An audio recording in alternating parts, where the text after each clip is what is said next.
fɛn wɛrɛ min bɛ yen n'a ka jugu ni jɔnya ye n'a fɔra i ma k'a fɔ k'i ye jɔn ye an bɛ jɛ ka fɛn fɛn kɛ sigidaw la e tɛ kɛ olu ɲama ye. C'est une réalité, l'esclavage existe bel et bien dans la région de Kayes. Mais jɔnya hakilila b'u la u b'a fɛ ka mɔgɔw wele ko jɔn u k'u yɛrɛ wele ko jɔn an tɛ wele jɔnna bilen an bɛ min fɔ Mali gouvernement ye.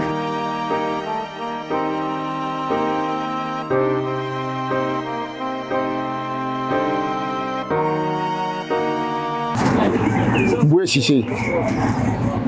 olu kumana jɔnya ko kan Kayes région na kɛrɛnkɛrɛnnenya ba fɔlɔ bɛ cercle kɔnɔ ko jɔnya tɛ yen an bɛna o kuma de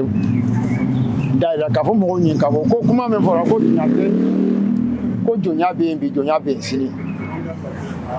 an bɛ sin ka dugu min dan a ka ca jɔnya kɛwale bɛ yɔrɔ min n'a ye kɔlɔlɔ lase mɔgɔw ma ne ye Kunɛnɛkun Jalo ye ka bɔ Kontala Keɲeba an ka mɔgɔ 5 de ye kaso kɛ k'u ko k'u bɛ réunion dama kɛ k'a b'u da la k'a fɔ k'u bɛ réunion kɛ i ye mɔgɔ 5 bilala kaso la. N b'a fɛ ka démenti ka min fɔra CSP kan ka olu de démenti comme an b'a mɛn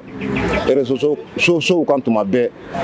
ko mɔgɔ min bɛ CSP ɲɛ fɛ Europe à l'extérieur du Mali mɔgɔ min bɛ CSP ɲɛ fɛ Mali ko kan k'olu ye organisation de kɛ dɔrɔn ka taa ni balaw dɔ ye sigidaw la pour que olu bɛ dɛmɛ dɔ sɔrɔ cogo min k'u yɛrɛ dilan n'o ye an b'o mɛn kuma la tuma bɛɛ mais ne bɛ min ɲini média mɔgɔw fɛ ici en France yan nɔ ni kuma fɛn fɛn fɔra a bɛɛ bɛ se ka vérifier depuis CSP créera CSP ma dalansi kɛlɛ min na organisation fɛ CSP wulila fɛn dɔ de kama bon an tɔɲɔgɔnw mɛn peut-être olu bɛna o développer CSP wulila fɛn dɔ de kama parce que jɔnya b'an fɛ ni mɔgɔ min ko ko jɔnya t'an fɛ o ye galon ye rien ka mɔgɔ wele jɔnya o bɛ dɔ bɔ mɔgɔ la o bɛ dɔ bɔ mɔgɔ ka mɔgɔya la an t'o de fɛ an wulila k'o de ka bɔ an ni ɲɔgɔn cɛ. Mankan bɛ Kayes mara la n'o ye jɔnyako ye a yira k'a fɔ ko jɔnya bɛ yen siga foyi t'a la ka sababu kɛ mun ye cɛkɔrɔba dɔ bɛ Makan Jara a bɛ bɔ Jalan Karisinganɛ san 70 ani san 5 a bɛ mɔgɔ 50 ni kɔ de balo a ka foro min ni a b'a sɛnɛ san 40 don min na a y'a bɔ a da kɔnɔ k'a fɔ ko a tɛ jɔn ye u y'a bali k'a ka n'o foro in sɛnɛ a ko k'a b'a ka foro sɛnɛ a y'a sɛnɛ a minɛna ka taa bila kaso la Bafulabe a ye kalo 3 kɛ kaso la ko a y'a ka foro sɛnɛ parce que a fɔra ko a tɛ jɔn ye o kama a minɛna ka bila kaso la. Je m'appelle Kamara Malali, fondateur de Gambanaro au niveau du Mali, président de Gambanaro International. Donc je reviens aujourd'hui pour faire un droit de réponse suite aux événements et aux vidéos de nos adversaires esclavagistes de Bafulabe, de la région de Kayes en général. Donc concernant le phénomène de l'esclavage au Mali,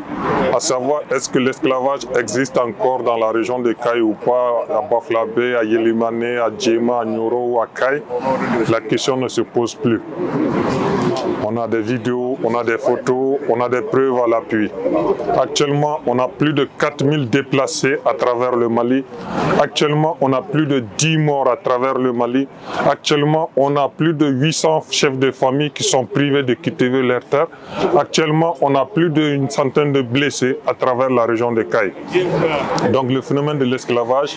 ça existe ou ça n'existe pas. La question est terminée. Les autorités sont au courant, le gouvernement est au courant. Donc le ministre avait même fait un déplacement. Le ministre Ismaël Ouagui avait fait un déplacement à un moment pendant le mois d'octobre 2021 dans la région de Kayes, précisément dans le cercle de Nioro, dans le cercle de Bafulabe et dans le cercle de Yelimane. Tout ça parce que c'est une réalité, l'esclavage existe bel et bien dans la région de Kayes.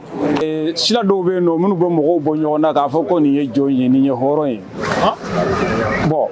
an y'o hakilila ta waati min an ka mɔgɔbaw ye dalajɛli kɛ kɔntɛla sabusire o ye sigi k'a fɔ ko sisan ko mɔgɔ hadamaden ni mɔgɔ sigilen bɛ sanji ba kɛmɛ jatew la n'a bɛ na ko dɔ kɛ a bɛ na o ko dɔ kɔnɔ a ko an k'a fɔ ɲɔgɔn fɛ bonya ni karama kɔnɔna na an ka mɔgɔbaw ni bɛnkan siri waati min k'a fɔ bɛɛ k'i ko sagi bɛɛ ka taga i ka dugu kɔnɔ parce que bɛɛ bɔra dugu dɔ de kɔnɔ dugutigi de bɛ dugu kɔnɔ bɛɛ taara i ka dugutigi fɛ ka taga yɛrɛ i ka dugutigi la ko laada dɔ b'an bolo yan nɔ n'a bɛ mɔgɔw yira k'a fɔ k'i ye jɔn ye an k'i jɛ an ka bɔ o kɔnɔna na donc an ye dalajɛli kɛ sababu se bi an bɛɛ na mɛn kan a bɛɛ k'i sagi ka taga f'i ka dugutigi ye k'a fɔ k'an bɔra laada jɔnyaw la olu ma tɛgɛlen ni ɲɔgɔn bɛɛ da dɔn o la ka ca mais bɛɛ hakilima bɛɛ b'a dɔn an bɛɛ ye kasɔnka de ye o bɛɛ b'o dɔn o kelen ma dugutigilankaw de fana ye ɲɔgɔn dalajɛ kɛ commune Gundara fɛ Kɔntɛla dugu 30 ni damadɔ o ye ɲɔgɔn dalajɛ kɛ yen nɔ k'i sigi k'a fɔ ko laada tɛ sin ka lawuli k'a sɔn olu ko laada tɛ sin ka lawuli jɔnya k'a tɛ sin ka dabila o jɔnya tɛ sin ka dabila o kɛra dugutigilankaw ka bɛnkan ye min kɔ o ye ɲamakalaw wele k'aw dun hakilita ye jumɛn ye jaliw numu b'o la jali b'o la garankɛ b'o la olu fana ko ni dugutigilankaw ko mais k'olu fana ko o de a tora sa minnu bɛ laada jɔnya kɔnɔ a tora olu de tora u ka fan fɛ sira a kɛra côté fila ko ye san o kelima numu y'i ban an ka numuya baara kɛla jeliw dɔw bɛ yen nɔ olu y'i ban an ka jeliya jɔyɔrɔ t'a la ko hali sini dɔnmɔgɔw bɛ yen nɔ u tɛ sogo wele ma parce que k'a ni sogo weleli man kan numuw bɛ yen nɔ hali sini olu t'an ka numuya baara kɛ mais alhamdulilayi minnu kɛra faamuyaba ye komi an ye faamuyali de laɲini ko bɛɛ ka kɛ kelen ye minnu kɛra faamuyali kɛbaga ye hali sini olu b'u nɔ la u b'an ka numuya baara kɛla jeliw bɛ yen nɔ olu b'an ka jeliya jɔyɔrɔ t'a la donc an ko alhamdulilayi fɛn wɛrɛ min bɛ yen n'a ka jugu ni jɔnya ye n'a fɔra i ma k'a fɔ k'i ye jɔn ye an bɛ jɛ ka fɛn fɛn kɛ sigidaw la e tɛ kɛ olu ɲama ye minnu bɛ k'a ɲama ye minnu b'u yɛrɛ ko olu ye sigida hɔrɔnw ye n'u kɛra a ɲama ye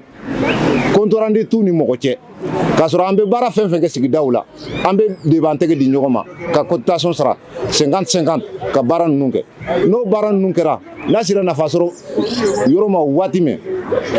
mun de bɛ na ni nin don ye n'a sera nafa sɔrɔ yɔrɔ ma waati min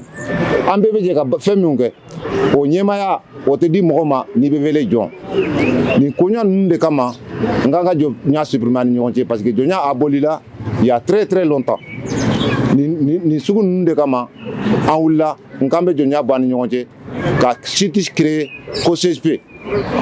ni mɔgɔ n'i tɛ jɔnya kɔnɔ k'i bɛ CSP reçu an b'an tɛgɛ di ɲɔgɔn ma jɔnya laadaw an b'o bɔ ni ɲɔgɔn cɛ an b'o supprimer k'a bɔ sigidaw la. Nous disons non. Nous demandons à ce que le gouvernement vote une loi dans les plus brefs délais, comme ça a été au Niger, comme ça a été en Mauritanie, qui bannit, qui sanctionne et qui pénalise tous ceux qui esclavent. Même surtout et surtout ceux qui,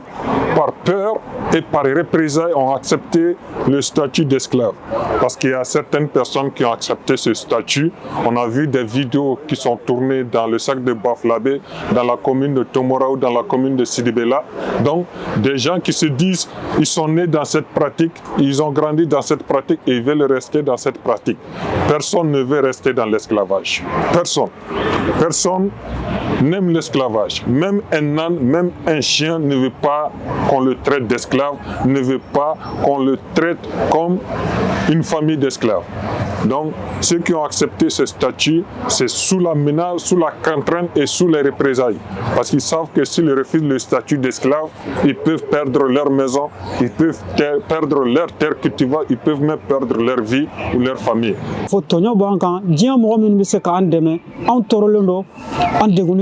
An tɛ se ka sɛnɛ kɛ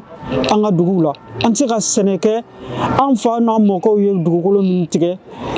k'an ka baara kɛ o la an tɛ k'o si kɛ ka sababu kɛ ko jɔnya tɔgɔ bɛ fɔ an ma ni an wulila bi k'an t'o la o ko an ni dugu sigili man kan k'u b'an gɛn k'an bɔ dugu la ka dɔw bugɔ dɔw gɛnna diɲɛ tɔɔrɔ bɛɛ dara mɔgɔw kan o b'a yira k'a fɔ ko jɔnya in bɛ yen bi a bɛɛ ye sini an tɛna sɔn a ma tugun mɔgɔ tɛna an jagoya ka an bila la surtout an ni mɔgɔ minnu sigilen don o y'a yira k'a fɔ ko se b'olu ye ko wari b'olu kun u b'an minɛ k'an don kaso la mɔgɔ tɛ se ka foyi bɔ a la awɔ an ka mɔgɔ 3 de filɛ kaso la o ko in kama. Olu b'a fɛ ka mɔgɔ min bi ka t'u bure ka foro la ka mɔgɔ min ka taa bula ka so kɔnɔ olu dun tɛ sin k'o nɔ u dasar'o la o de la bi on bɛ k'a fɔ ko jɔnya baara tɛ yen mais jɔnya hakilila b'u la u b'a fɛ ka mɔgɔ wele ko jɔn u k'u yɛrɛ wele ko jɔn an tɛ wele jɔnna bilen an bɛ min fɔ Mali gouvernement ɲɛ a ka wuli k'i jɔ ka loi ta loi min bɛ kuma jɔnya ko kan loi min jɔnya kɛlɛ komi Mauritanie y'a kɛ cogo min komi Niger y'a kɛ cogo min an b'o loi dɔrɔn de makɔnɔ voilà n ka foli bɛ bɛɛ lajɛlen ye. Baara ninnu daminɛ ni sate sisan cɛ sigida ninnu sigi waati ni sisan cɛ a ye san caman bɔ yanni mɔgɔw k'a fɔ k'an tɛ jɔn ye y avait pas de problème mɔgɔw ko don min k'an tɛ jɔn ye o de kelen b'an bolo sisan mɔgɔ tɛ sigi mɔgɔ tɛ jɔ n'i ko i tɛ jɔn ye dɔrɔn e ni foyi droitlen tɛ sigida la kɔlɔn min bɛ se sigidaw la an bɛɛ de b'u se ɲɔgɔn fɛ en général yanni mɔgɔw yɛrɛ k'a fɔ k'an tɛ jɔn ye jɔnw de bɛ jigin k'a siɲɛ an balila olu bɛ ji ye an bɛ ji ka baara fɛn fɛn kɛ a bɛ ɲɛmɔgɔya b'o de bolo an y'o de lajɛ diɲɛ b'a la ka taa ɲɛfɛ de donc il faudrait que an fana ka avancer donc jɔnya tɔgɔ a kɛ valeur an wulila k'an b'o de supprimer n'an b'a la k'a ye réseaux sociaux kan ko jɔnya t'an fɛ ne bolo c'est archi faux u b'a la ka fɛn fɛn fɔ a bɛ témoignage b'an bolo an bɛ se ka témoignage ninnu kɛ k'an ka kumakan ninnu accompagner je vous remercie.